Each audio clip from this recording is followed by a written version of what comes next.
Good morning বন্ধুরা। একটা নতুন দিনের সূচনা আর নতুনভাবে যুদ্ধ। জীবনের প্রতিটা দিন আসে আর প্রতিটা দিন নতুন নতুন যুদ্ধ হয়। আজ আকাশটা বেশ সুন্দর দেখতে লাগছে। একটি বিশেষ কাজে কলকাতার বাইরে যাচ্ছি, তাই আপনাদের সঙ্গে ট্রেন থেকে এই সুন্দর জায়গাটা শেয়ার করলাম। মাঝে মাঝে ভাবে আমাদের জীবনটা কি সবসময় লড়াই করে দেওয়ার জীবন?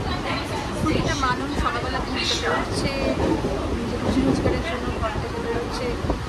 শীত, গ্রীষ্ম, বর্ষা সব সময় মানুষ এরকমভাবে যুদ্ধ করে যাচ্ছে। ডেলি প্যাসেঞ্জারি করছে, ভাড়া, কত কিছু আমাদেরকে সহ্য করতে হচ্ছে।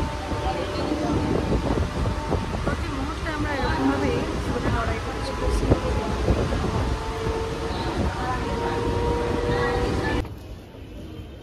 সকালে কখন দোকান খোলো? হ্যাঁ, 5টার সময় দোকান খোলো? কোত্থেকে আসো এইসব জিনিসপত্র নিয়ে? আর রাত্রে কখন বন্ধ করো? 11টা। তো বাড়িতে গিয়ে ঘুমাও কখন, আর কাজ করো কখন, আর খাও কখন? হ্যাঁ, সবকিছু হয় এইভাবেই, সবকিছু হয় না?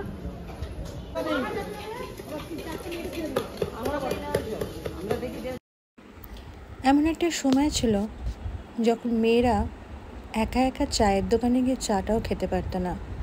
আজকালকার দিনে মেয়েদেরকে পুরুষদের কাঁধে কাঁধ মিলিয়ে জীবনে যুদ্ধ করতে হচ্ছে, চাকরি করতে হচ্ছে, বাইরে বেরোতে হচ্ছে, তাই একা একা চায়ের দোকানে চাটাও খেতে হয়।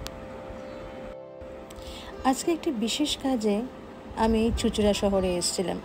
চুঁচুড়া পর্তুগিজদের শহর, চন্দননগর চুঁচুড়া, সেই চুঁচুড়া। আজকে একটা সুন্দর জায়গা দেখাই। এই জায়গাটার নাম হচ্ছে চুঁচুড়ার ষান্ডেশ্বরতলা। এখানে একটি শিবের মন্দির আছে এবং গঙ্গার ধারের এই পার্কটি ভীষণ সুন্দর। আপনারা তো কলকাতা শহরে মিলেনিয়াম পার্ক অনেক কিছু দেখেছেন, বা চন্দননগরের স্ট্যান্ড রোড, কিন্তু চুঁচুড়া শহরের এই সুন্দর জায়গাটা কি দেখেছেন? চলুন দেখাই।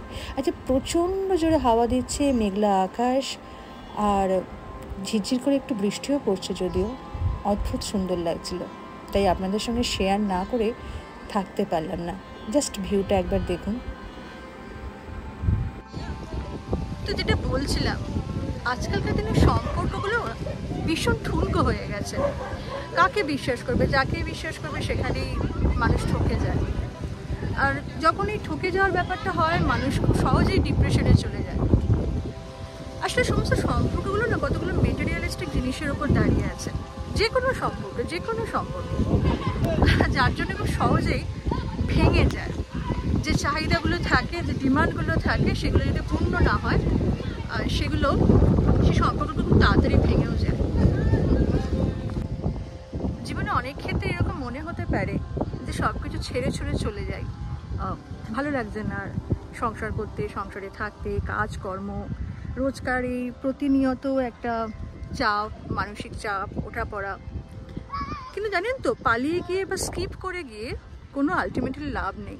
আমাদেরকে এখানে থেকেই জিনিসগুলোকে ফেস করতে হবে, জিনিসগুলোকে ডিল করতে হবে। এটাই জীবন আলটিমেটলি আমাদের। সমস্ত জিনিসকে ফেস করা, সমস্ত জিনিসকে ডিল করা। আপনি একটা জিনিস থেকে পালাবার চেষ্টা করবেন, দেখবেন ওপরওয়ালা আপনাকে আরও 10টা জিনিসে ঠিক জড়িয়ে দিয়েছে। ইউনিভার্সের হয়তো এটাই নিয়ম, যেটা আমরা বুঝতে পারি না। আমরা ভাবি যে এই জিনিসটা জীবনে না থাকলেই ভালো হতো, এই জিনিসটা থেকে মুক্তি পেলেই ভালো হতো, বাট পাওয়া যায় না। যখন যে প্রবলেমটা দেয়, যখন যে জিনিসটা দেয়, সেই জিনিসগুলো আমাদেরকে ডিল করতে হয়, তবে গিয়েই আমাদের পুরোপুরি নিস্তার হয়। তারপরে হয়তো ভালো সময় আসতেও পারে, তাই না? কিন্তু জীবনে প্রতিটা দিন, প্রতিটা মুহূর্ত যুদ্ধ করে যাওয়াটাই হচ্ছে জীবন। এটার নামই জীবন। তাই অনেক সময় হাঁপিয়ে গেলে অবশ্যই একটুখানি ব্রেক নেওয়ার চেষ্টা করুন, ভালো গান শোনার চেষ্টা করুন, ভালো মুভি দেখার চেষ্টা করুন, বা আশেপাশে কোথাও একটা ঘুরে আসার চেষ্টা করুন, দেখবেন ভালো লাগবে। কিন্তু জীবন থেকে পালিয়ে যাওয়াটা সোজা নয়, জিনিসগুলোকে স্কিপ করে যাওয়াটা সোজা নয়, আর স্ট্রাগলটাই আমাদের জীবন। দেখুন, মানুষ এরকমই হয়। আমাদের চারদিকের মানুষ এবং চারদিকের সিচুয়েশন অনবরত চেঞ্জ হচ্ছে। আপনি হয়তো মনে করবেন যে এরকমভাবে কাজ করলে আপনি সবাইকার ভালোবাসার পাত্র হবেন বা পাত্রী হবেন। পর মুহূর্তেই দেখবেন সেই সিচুয়েশনটা না পাল্টে গেছে। অতএব এই যে র্যাট রেস অর্থাৎ কি না ইঁদুর দৌড়ের মধ্যে চেষ্টা করবেন নিজেকে না ফেলার। যত এইসবের মধ্যে নিজেকে ফেলবেন না তত বেশি আপনি ডিপ্রেসড হতে শুরু করবেন। কারণ এই কম্পিটিশান একটা ভীষণ খারাপ জিনিস। এই কম্পিটিশানের জন্য আমাদের জীবনে আরও অনেক দুঃখ ডিপ্রেশন নেমে আসে। তাই আমি বারবার বলি যতটা সম্ভব নিজেকে এই কম্পিটিশান থেকে না দূরে রাখার চেষ্টা করুন। আর এই আমাদের লাইফের স্ট্রাগলটাও অনেক সময় এই নিজেকে প্রুভ করার জন্য হয়ে থাকে। হয়তো বা ডাল ভাত খেয়ে আমরা অনেকেই ভালো থাকতে পারি, কিন্তু প্রতি মুহূর্তে সমাজের কাছে নিজেকে প্রুভ করতে আর একটা লড়াই, সেই লড়াইটাতে লড়তে গিয়ে না মানুষ আরও অনেক বেশি কষ্ট পায়।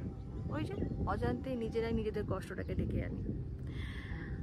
তাই এই কম্পিটিশান এই দৌড়ের মধ্যে না গিয়ে তো আমরা এমনিও ভালো থাকতে পারি, তাই না? শুধুমাত্র নিজেকে একটা প্রুভ করা যে হ্যাঁ আমি তোমার থেকেও ভালো গাড়ি কিনতে পারি, বাড়ি কিনতে পারি, এসবের মধ্যে যাবেন না।